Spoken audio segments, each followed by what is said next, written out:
The old man, Elias, found solace in his garden. It was a sanctuary of vibrant life, but the walnut grove held a special place in his heart. The trees stood tall, their branches heavy with walnuts.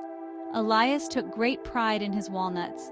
He carefully tended to each tree, but on this evening as the sun set, a chill settled over the grove, a premonition of something sinister lurking beyond reality. The sky was ablaze with hues of orange and purple, the last rays of sunlight painting long, distorted shadows across the garden. The air was thick with the sweet scent of honeysuckle and the earthy aroma of freshly turned soil. A gentle breeze rustled the leaves of the walnut trees, their branches swaying rhythmically like ancient dancers. The birds had retreated to their nests, their evening songs replaced by the chirping of crickets. Elias sat on his porch swing, his weathered hands wrapped around a steaming mug of chamomile tea. He inhaled the soothing aroma, his gaze lost in the mesmerizing dance of fireflies that had begun to illuminate the twilight. The tranquility of the evening washed over him, momentarily erasing the cares of the world. He loved this time of day, this brief interlude between the day's toil and the mystery of the night. But this evening, a sense of unease gnawed at the edges of his peace. The shadows seemed longer, the silence heavier. A sudden sound broke the stillness, a soft thud against the wooden planks of the porch. Elias turned his head, his eyes scanning the ground.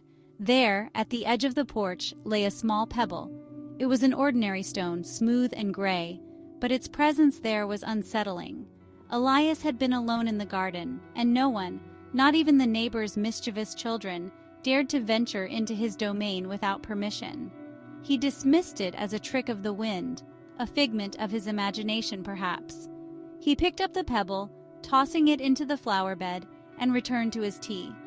But just as he settled back into the swing, another pebble struck the porch, this time landing closer to his feet. A shiver ran down his spine. He slowly rose from the swing, his eyes searching the deepening shadows, his heart pounding in his chest.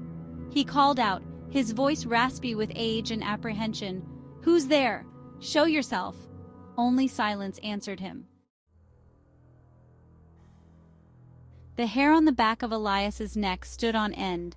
He knew he was not alone. He could feel it in his bones. He slowly descended the porch steps, his hand trembling as he reached for the walking stick that leaned against the railing. He used it for support, his old joints aching with every movement. He peered into the gloom, his eyes struggling to pierce the veil of shadows that seemed to grow denser with each passing moment. And then he saw her. At the edge of the walnut grove, half hidden among the trees, stood a figure. The last sliver of daylight illuminated her form, but the shadows clung to her like a shroud, obscuring her features. She stood motionless, her presence both alluring and terrifying. Elias's breath caught in his throat, his mind struggling to comprehend what his eyes were seeing. He had never encountered anything like her in all his years. She was an aberration, a nightmare given form. Section 5. An unearthly visage. Fear threatened to overwhelm him, but curiosity, a lifelong companion, kept him rooted to the spot. He took a hesitant step forward, his walking stick tapping against the cobblestone path. "Who are you?" he called out, his voice barely a whisper. "What do you want?" The figure turned her head slowly, her movements jerky and unnatural, like a marionette controlled by an unskilled hand. The last rays of sunlight fell upon her face, illuminating it in grotesque detail. Elias gasped, his hand flying to his mouth to stifle a scream. Her skin was a sickly green, slick and damp like that of a frog. Her eyes were large and bulbous, devoid of pupils, reflecting the dying light like pools of molten gold. Her mouth, stretched into a grotesque grin, revealed rows of sharp, pointed teeth, more akin to those of a wolf than a human. She was a creature of nightmares, a grotesque mockery of nature's beauty. Section 6. A craving for walnuts. She took a step toward him, and the shadows seemed to part around her, as if obeying her silent command. Elias stood frozen, his mind reeling from the sheer horror of her appearance. He wanted to run, to flee back to the safety of his house, but his legs refused to obey. He was trapped, caught in the web of her unnatural gaze. "Walnuts?" she rasped, her voice a guttural sound that seemed to emanate from the depths of her being. "I want walnuts."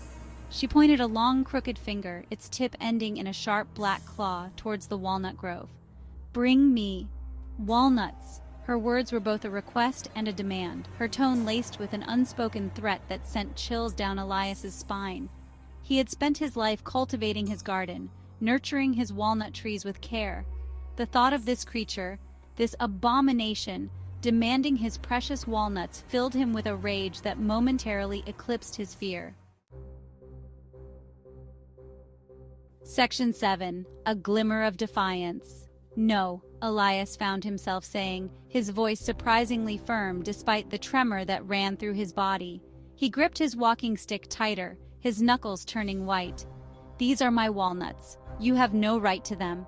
The creature tilted her head to the side as if considering his words. Her grotesque grin widened, revealing more of her sharp teeth.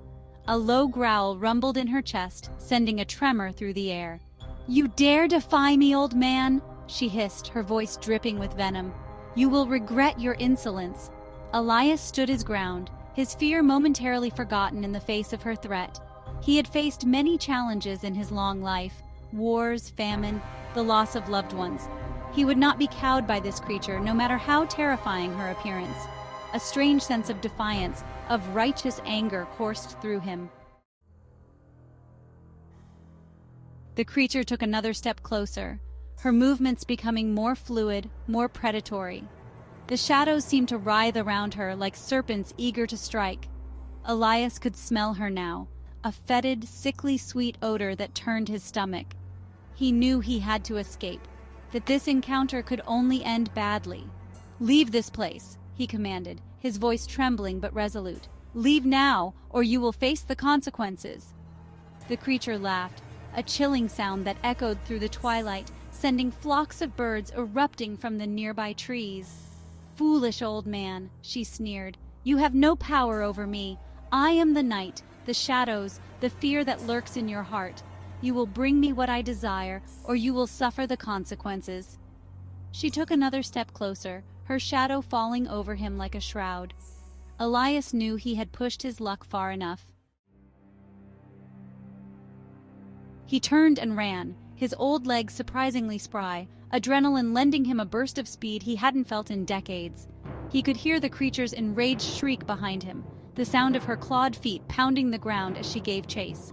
He ran through the garden, his lungs burning, his heart pounding against his ribs like a drum. He could hear the creature gaining on him, her rasping breath hot on his neck. He stumbled, his foot catching on a stray root, and fell to the ground with a cry of pain. He scrambled to his feet, but it was too late. The creature was upon him, her clawed hand reaching for him, her grotesque face contorted in a mask of rage. He closed his eyes, bracing himself for the worst, but the blow never came. He slowly opened his eyes, his breath coming in ragged gasps. The creature was gone. He was alone in the garden, the only sounds the chirping of crickets and the distant barking of a dog. He slowly got to his feet, his body aching, his clothes torn and covered in dirt. He looked down at his hand, the hand the creature had reached for, and saw 4 long, bloody scratches running across his skin. They were deep, but not life-threatening. He had been lucky. He stumbled back to the house, his mind reeling from the encounter. He locked the doors, bolted the windows, and collapsed onto the sofa, his body trembling with exhaustion and terror. He sat there for a long time, staring into the darkness, the image of the creature seared into his mind. He knew he would never forget this night, that the memory of it would haunt him for the rest of his days. Elias never saw the creature again, but he never forgot her. He stopped going out into the garden at night. He had nightmares of her grotesque face and rasping voice. He became reclusive, afraid to leave his home.